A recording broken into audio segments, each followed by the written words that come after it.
As you may know, we were created back in 2011 when the company MSD made a $500 million commitment to helping create a world where no woman has to die while giving life.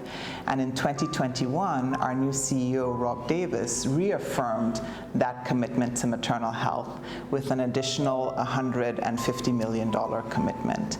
And so we celebrated that reaffirmation by launching, as you mentioned, Strengthening Systems for Safer Childbirth. We called it systems because we want to make sure that health systems everywhere are delivering for women. Wherever they receive care, they're going to receive safe, high quality, respectful, and equitable care. And in our 10 years, of operations, we've learned a few things.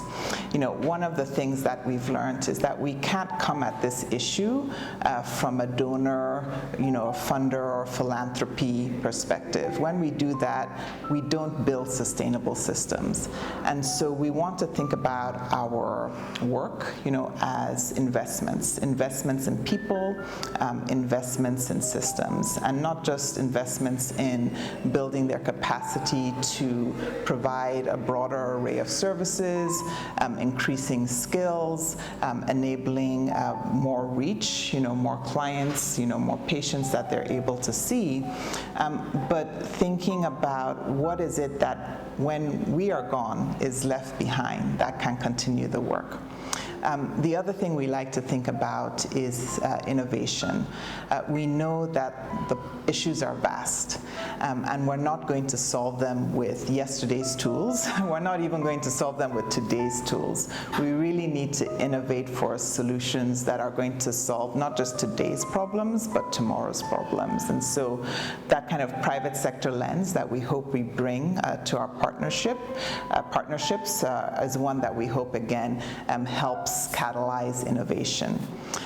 We know that this work has to happen within an integrated health system, one that government provides stewardship for and is helping to guide and direct. And so Strengthening Systems for Safer Childbirth is really doing that, is making sure that we're supporting those connectivities between the local private providers or social entrepreneurs that we are supporting through our investments. And then last but not least, we want to make sure that this work is having impact and that we're holding ourselves accountable to that impact by making sure that we're measuring the impact of the work on women and girls. One thing I do want to also emphasize for your audience is that it's not just what we do, it's how we do it. And so again, in that first 10 years of our journey, I think what we recognized is that we're not going to be transformative for systems if we don't change how we partner and collaborate with our partners. And I've coined this phrase, I call it the EPIC journey, where E stands for equitable, P stands for proximate, I stands for inclusive, and C stands for collaborative. And unless we're taking epic journeys, we're not going to sustainably strengthen systems. And I'll explain why. So equitable is making sure that the funding and the investments are actually happening locally. They're happening to local organizations, small community-based organizations, innovators, entrepreneurs. Those are the sustainable business models that we need to be able to support so that, again, the work and the impact continues. P stands for proximate. Leadership has to be closest to who's doing the work on ground. Okay, has to be proximate to the folks with lived experiences, and the accountability also needs to lie there. I, inclusive, as we'll talk about later, I'm sure, so big value we have is that making sure that the voices of women and girls are included in everything that we do and everything that we support through our partners. And C for collaborative. We're not going to go far alone. Yeah, we have to go far together. We also have to make sure as we are journeying, we are learning from each other and collaborating along the way.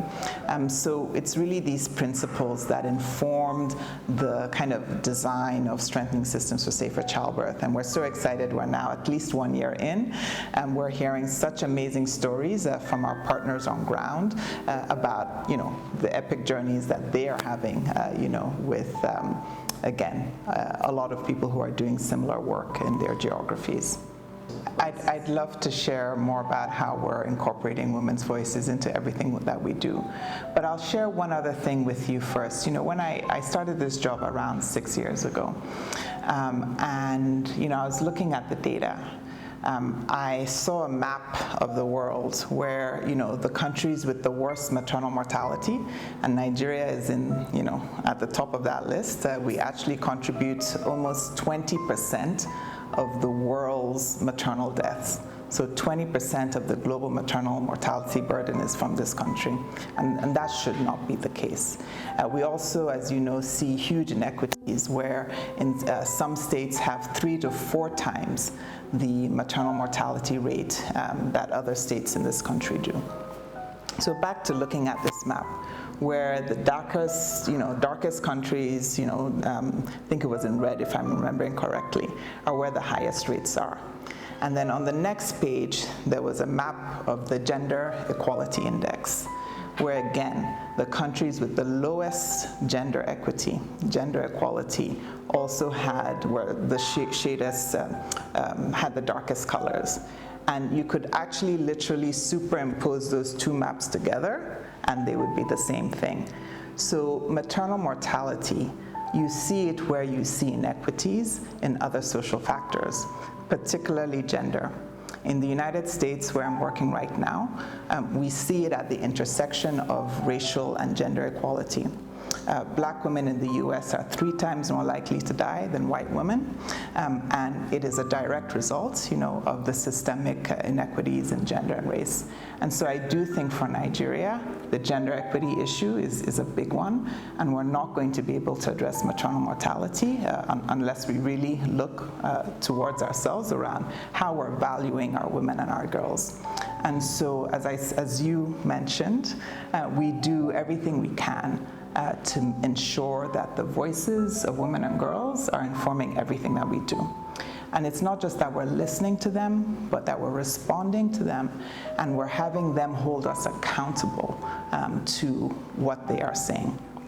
And so whether it's, as I mentioned, those epic journeys where we're including women in designing our programs through human-centered design, whether it's making sure that our partners are actually asking women and girls to rate the quality of services or rate their experiences. So again, they're holding us and our partners accountable to what they're experiencing during their pregnancy journey. Or whether it's thinking about it, again, from a policy perspective, where we are asking women what are the things they want us to invest in, or what are the things that are most distressing to them in the health system. And the number one thing that they ask for? The number one thing that they ask for is for respect. They are not getting respect, and they want respect. And so that's what we're trying to do, ensure that irrespective of where women are getting care, when they're getting it in their pregnancy journey, they're going to be treated with respect by every healthcare worker that they encounter during that journey.